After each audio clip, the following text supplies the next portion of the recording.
حضرت امام حسین تشریف لائے، بچوں سمیت آئے۔ حور بن یزید ایک شخص تھا، حور بن یزید، ہاتھ ہو، صحرا کا علاقہ ہو، تپتی ہوئی ریت ہو، اتنے کٹھن اور سخت حالات، چاروں جانب موت ہی موت، دور دور تک اپنوں کا نام و نشان کوئی نہیں، اور اکیلے فیصلہ کرنے والے امام حسین، باقی سارے بچے ہیں یا عورتیں، سارے بڑے اکیلے۔ 19 لوگوں کو ایک بار میں حضرت ایسے ہی تماشا بنا دیا ہے۔ مظلوم تھے وہ تو رو رہے تھے، ہر مقرر یہ کہہ رہا ہے کہ وہ تو بار بار کہہ ابا پانی مل جائے، پانی آ جائے، ترس گئے۔ خدا کا خوف کرو، یہ دلیر لوگ تھے، ان کی باتیں آج بھی پڑھ کے دلیری پیدا ہوتی ہے، دلیری پیدا ہوتی ہے، دلیری۔ ایک ہاتھ کٹا، دوسرے پہ مشکیزہ، وہ بھی کٹا۔ دیکھ لو میں پس منظر پہ ہوں ابھی تک، میں بتا رہا ہوں کہ جہاد کس کے خلاف تھا؟ ظالم حکمران کے خلاف، ظالم کافر کے خلاف نہیں، مشرک کے خلاف نہیں۔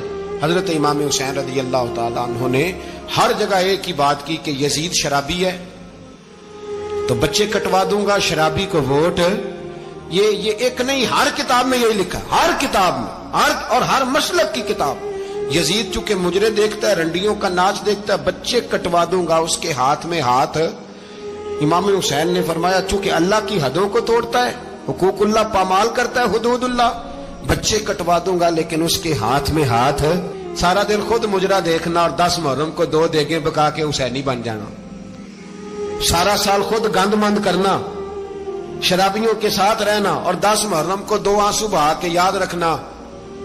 میں ہمیشہ کہتا ہوں، پھر کہہ رہا ہوں، جس کے موبائل میں گندے گانے ہیں، گند دیکھتا ہے، شرابی کبابی کا سپورٹر ہے، ووٹر ہے، یا مجرے دیکھتا ہے، آتا جاتا ہے، وہ یاد رکھے قیامت میں امام حسین کا ہاتھ ہوگا، اس کا گریبان ہوگا۔ ہم سے نہ رقم ہوں گے قصیدے یزید کے، ہم لوگ تو حسین کے سیرت نگار۔ حضرت حکومت کس کی تھی؟ تو پھر یزید نے عبید اللہ ابن زیاد کو سزا کیوں نہیں دی، بلکہ ایک جگہ 2 گورنریاں دی؟ ہمارا کسی بندے سے جائیداد کا رٹا نہیں، ہم تو چاہتے ہیں امت اکٹھی ہو جائے، لیکن جو بندہ نبی پاک کی ماں کو دوزخی کہے، حضور کے باپ کو جہنمی کہے، یزید کو امیر المومنین کہے، اس کے ساتھ اتفاق رائے کر لیا جائے، یہ مذہب ہماری سمجھ میں نہیں آتا، بالکل نہیں آتا، قطعاً نہیں ہماری سمجھ میں آتا۔ کیسے اتحاد کر لیا جائے؟ یہاں تو میرے بھائی جو ہمارے ابا کا مخالف ہو، اس سے اتحاد نہیں ہوتا، اور جو نبی پاک کے والد کو دوزخی کہے اس سے اتحاد ہو جائے۔ کہتے ہیں جی وہ جی اتنی فرقہ واریت ہو گئی، ہم کس مسجد میں جائیں؟ 60 پارٹیاں پاکستان میں رجسٹرڈ ہیں جو الیکشن لڑتی ہیں، کبھی کسی بندے کو ٹینشن نہیں ہوئی کہ کس کے پاس جائیں کس کے پاس نہ جائیں، کبھی نہیں کو بولا کہ اب وہ بھی کھڑا ہو گیا، وہ بھی، کوئی ٹینشن نہیں۔ مذہب کی باری ٹینشن ہو جاتی ہے، اتنا بڑا مذہب ہوتا ہے بھائی، غلط بندے بھی آ ہی جاتے ہیں بیچ میں، تھوڑا پہچان کے چلنا پڑتا ہے صحیح کون ہے اور غلط۔ اور یہی تو ہمیں امام حسین نے بتایا ہے کہ مذہب کے اندر ہی تم نے شناخت کرنی ہے کہ بندہ ٹھیک کون ہے اور بندہ غلط۔ یہی تو کربلا ہے، یہی تو امام حسین نے بتایا، کفر اسلام نہیں، حق اور باطل۔ تو سمجھیے درس یہ ہے، پیغام یہ ہے، پیغام یہ ہے، یاد رکھو موت تیزی سے آ رہی ہے، ہمارے ساتھ والے دائیں بائیں والے سب چلے گئے، اسی طرح نمبر لگے گا، ایک دن اعلان ہوگا۔ ضمیر کے قیدی بن کے زندگی نہ گزارو، بالکل نہ گزارو، یہ تھوڑی سی زندگی ہے، دنیا سجن المومن۔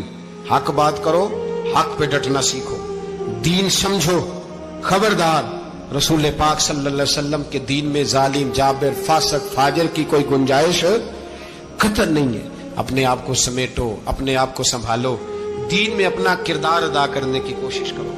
دین طلب کرتا ہے ہم سے کہ ہم نے دین کو کیا دیا ہے۔ امام حسین نے سارا گھرانہ دین کے لیے دے دیا۔ ہمارا جو بچہ کسی کام کا نہیں رہتا اسے مدرسے داخل کراتے ہیں۔ ہم نے دین اتنا کمزور کر دیا ہے کہ عالم اگر شور نہ کرے، عالم اگر شور نہ کرے، زور نہ کرے، گھٹن والا ماحول ہو گیا، مذہب کی پوزیشن کمزور کر دی۔ اب جہاں تک اس بات کا تعلق ہے جی فرقے ہو گئے، تو میرے بھائی یہ کوئی اتنی خطرناک بات ہے، یہ کوئی اتنا مشکل معاملہ نہیں ہے۔ یہ تو امام حسین نے بتا دیا تھا کہ یزید کے طور پر ایک غلط فرقہ کھڑا ہو گیا ہے، لہذا اس کا مقابلہ کرنا ہے، اس میں کوئی بری بات ہے؟ لیکن ایک سبق ہے بزرگوں کا کہ اگر سچی بات بھی نہیں کرنی تو پھر اس منبر کا حق ادا نہیں ہوتا۔ جو سچ بولے وہ حسینی ہے، جو ظالم کے سامنے کھڑا ہو جائے وہ حسینی ہے، جو مصلحت کوش ہو، جو کہے ٹائم نہیں، گراؤنڈ ریالٹی نہیں، حالات نہیں، طبیعت نہیں، موقع نہیں، تو ابھی امام حسین کے پیغام کو نہیں سمجھا.